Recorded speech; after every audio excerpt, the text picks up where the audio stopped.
The chandeliers glistened like captured stars, the string quartet played softly in the corner, and every guest in the ballroom seemed dipped in luxury. It was the kind of night where diamonds sparkled louder than laughter, and the clink of champagne glasses painted a picture of perfection. Yet, in the middle of that grandeur, a sudden, shattering gasp cut through the music. Gasps rose as a powerful man, a billionaire whose very name carried weight across continents, clutched his chest, and collapsed onto the polished oak floor. His fall was heavy, final, terrifying. Guests froze, their designer shoes rooted to the ground, their perfect smiles shattered. Nobody moved, nobody knew what to do. But from the edge of the room, a young waitress with trembling hands and braided hair dropped her silver tray and rushed forward. Her name was Clara, and in that one moment, her life would change forever.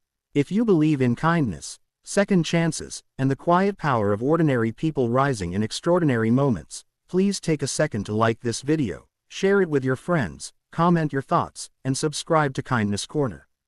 Your support helps us spread more stories that warm the heart. Clara wasn't supposed to be there that night. She had begged her supervisor for extra shifts because her younger brother needed medicine they could no longer afford, and her mother's debts were suffocating their family. The gala felt like a different universe to her, where chandeliers replaced light bulbs and laughter replaced struggle. She carried trays of hors d'oeuvres with quiet grace, her dark eyes avoiding the gaze of the wealthy who rarely noticed her. But she had noticed everything. The way the billionaire Leonard Hardgrave had smiled stiffly all evening, the way his face occasionally winced when he thought no one was looking. When Leonard collapsed, the crowd of wealthy elites, people who controlled banks, industries, and empires, stood paralyzed in fear. Phones were lifted, whispers shot across the room, but nobody knelt down. Clara did. Her knees hit the floor, her palms pressing desperately against his chest as her heart thundered inside her ribs. She had no formal training beyond a CPR workshop she once attended at her brother's school. But she remembered every word, every motion. She pressed down, counting in her head, sweat dripping from her forehead as the glittering gowns and black tuxedos formed a horrified circle around her. "Come on," she whispered, her voice trembling as she pushed again and again. Leonard's face was pale, his lips tinted blue, and time seemed to stretch into something endless. She ignored the gasps, ignored the fact that security guards were shouting for an ambulance, ignored the way the room blurred from tears burning her eyes. All she saw was a man on the edge of death, and all she could do was fight to pull him back. The room, once buzzing with opulence, now throbbed with silence. Clara's hands moved with urgency, her breath quickening with each push. She tilted his head, breathed into his lungs, pressed again. A few of the guests turned away, unable to watch. Some muttered that it was hopeless. But Clara refused to let go. She thought of her little brother, how his chest rose and fell as he slept beside her each night, how fragile life could be. She thought of her mother's tired eyes, her endless sacrifices.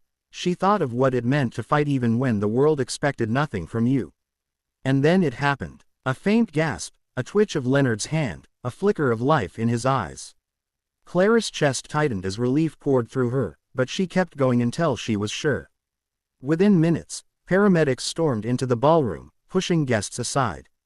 They took over with practiced precision, but one of them looked at Clara and whispered, "You saved him. Without you, he wouldn't have made it." The crowd erupted into scattered applause, but it wasn't the loud, careless applause of an audience at a show. It was hesitant, emotional, almost guilty. These were people used to buying solutions, not witnessing courage. Clara's trembling hands were red from the effort, her uniform damp with sweat, but her eyes burned with something stronger than exhaustion.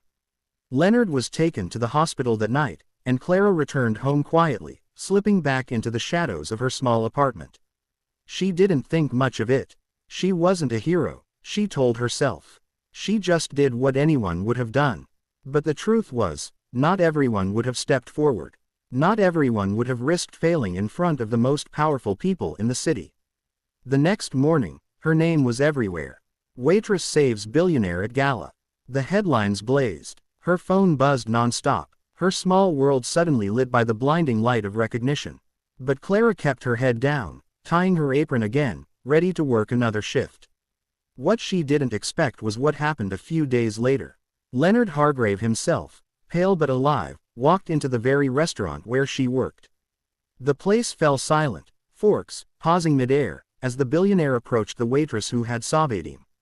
Clara lowered her eyes, embarrassed by the attention, but Leonard lifted her chin gently with the kindness of a man who had glimpsed death and returned. He spoke with a voice weighted by sincerity, thanking her not just for saving his life, but for reminding him of something he had forgotten: human connection, the fragility of existence, and the strength found in unexpected places. Leonard, a man who had built empires yet lost touch with humanity, made a vow then and there. He paid off Clara's mother's debts in full, set up a trust for her brother's medical care, and offered Clara a scholarship she had never dared to dream of. She resisted at first, feeling unworthy. But Leonard insisted. He told her that sometimes life sends people into our path to remind us of what truly matters. Clara had been that person for him. The story spread far beyond the city. People spoke not just of Leonard's survival, but of Clara's courage. In her, they saw themselves, the unseen workers, the quiet fighters, the ones who carry the world's weight without applause. Her act wasn't just about saving one life. It was about reminding thousands of others that bravery doesn't wear a tuxedo or a diamond necklace. It wears an apron, tired eyes, and the will to act when no one else will. Months later, Leonard invited Clara and her family to another gala. This time not as servers, but as honored guests.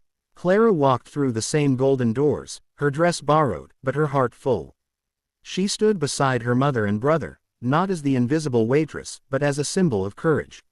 When she looked around the ballroom, she didn't see just wealth and power anymore. She saw people fragile, flawed, and capable of change. If this story touched your heart, please don't forget to like this video, share it with your loved ones, and subscribe to Kindness Corner. Your support helps us spread more stories of hope, courage, and unexpected kindness.